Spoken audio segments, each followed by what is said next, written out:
Good day, everyone. I am Christine Joy Sarasap, and now I am going to discuss about the ADI model, Merrill's principle of instructions, and also the Bloom's taxonomy. So, ADI model is a widely used instructional design framework that provides a structured process for creating effective training and learning programs. It's in the acronym for its 5 phases for analysis, design, development, implementation, and evaluation. The model's systematic approach ensures that all critical aspects of instructional design are considered and addressed, leading to more impactful learning experiences. In ADI model, you are going to analyze, design, develop, implement, and also to evaluate. The first phase is to analyze. This initial phase involves identifying the learning needs, goals, and target audience. It focuses on understanding the current situation, identifying performance gap, and defining clear learning objectives. The second phase is the design. So the design phase translates the analysis findings into a detailed plan for the training program. This includes specifying learning objectives, selecting appropriate instructional strategies and delivery methods, outlining content structure, and creating assessments. The third one is to develop. In this phase, the actual training materials are created. This may involve writing content, developing multimedia elements, designing learning activities, and building assessments. The goal is to produce high-quality materials that align with the design plan. I stand for implement. So in this phase focuses on delivering the training program to the learners. It includes training instructors, distributing materials, setting up technology platform, and providing support to learners.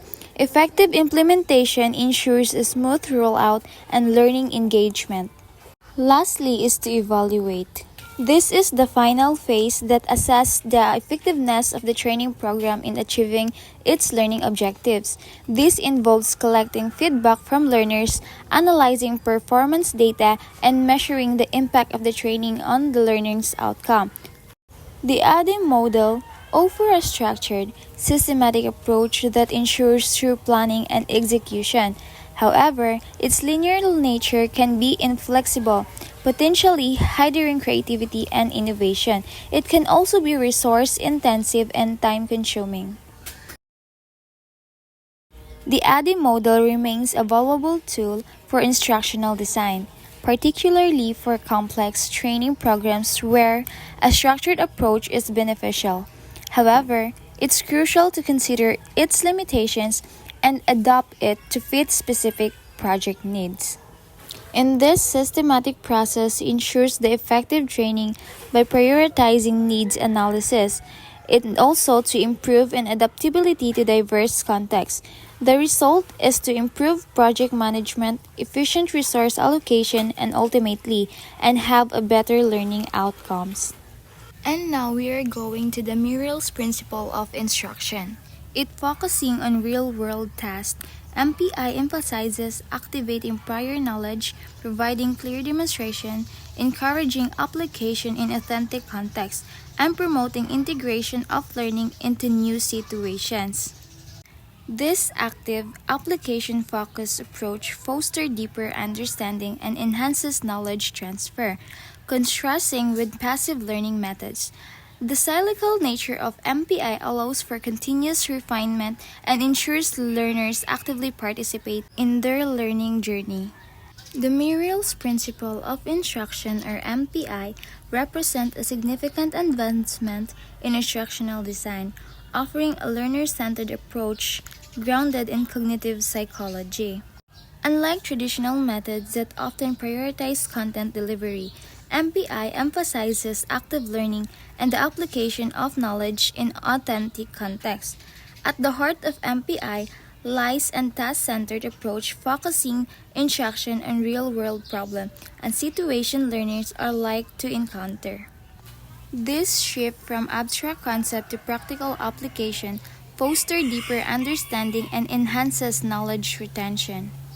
In a nutshell, Merrill's principle of instruction, or the MPI, highlights that the learning is promoted when learning is problem-centered and learners are engaged in solving the real world. Existing knowledge is activated as a foundation for new knowledge. New knowledge is demonstrated to the learners. In addition, Merrill's principle of instruction is an instructional design framework developed by David Merrill. It provides a set of guidelines and principles for creating effective and learning-centered instructional experiences. So why does the Merrill's principle of instruction important? So this is very important because it provides a practical, research-backed framework for designing effective learning experiences. By focusing on problem-centered learning, activating prior knowledge, demonstrating concepts, enabling application, and encouraging integration, these principles help ensure that learning is engaging, relevant, and impactful. This framework is widely applicable across various learning contexts, from online courses to corporate training. So the framework is based on research in cognitive psychology and instructional design, and it aims to promote meaningful and engaging learning also. So when we say it is a task-centered, it suggests that learning should be centered around solving real-world problems or completing tasks. So also, it is concise model for the creation of a learning experiences. So its design only focus does not describe how learners acquire knowledge. Lastly, it helps learners develop a deeper understanding of concept and retain information more effectively. Moving forward to the Bloom's taxonomy. In education thrives on structure, clarity, and purpose. Among many tools educators use to achieve these goals, Bloom's taxonomy stands out as one of the most influential frameworks for designing learning experiences. It first conceptualized in 1956 by educational psychologist, which is Benjamin Bloom and his colleagues.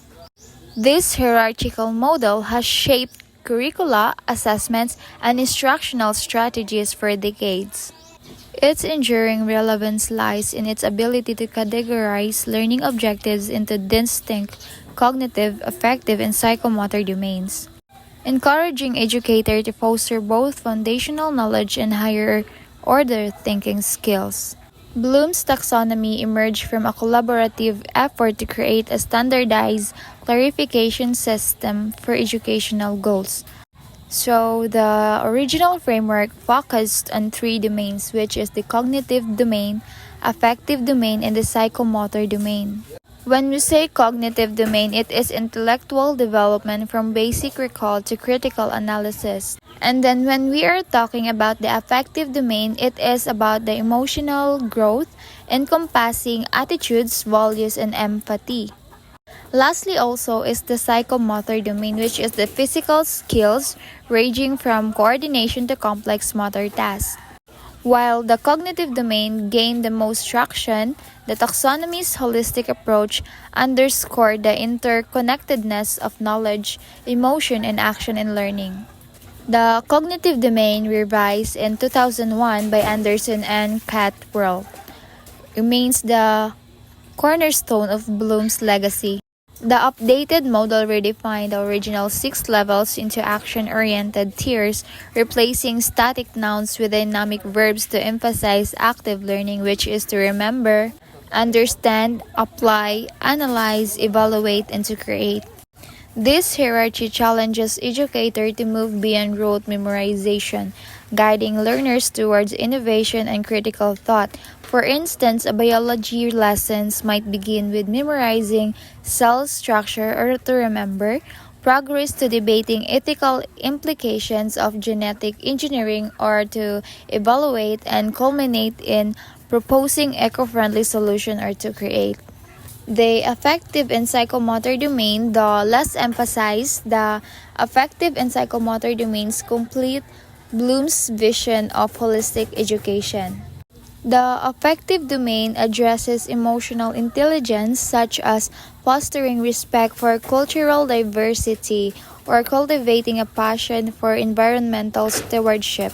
Similarly, the psychomotor domain, critical in fields like sport, medicine, or the arts, focuses on skill mastery such as mastering surgical techniques or perfecting a dance routine. It remains less a rigid perception.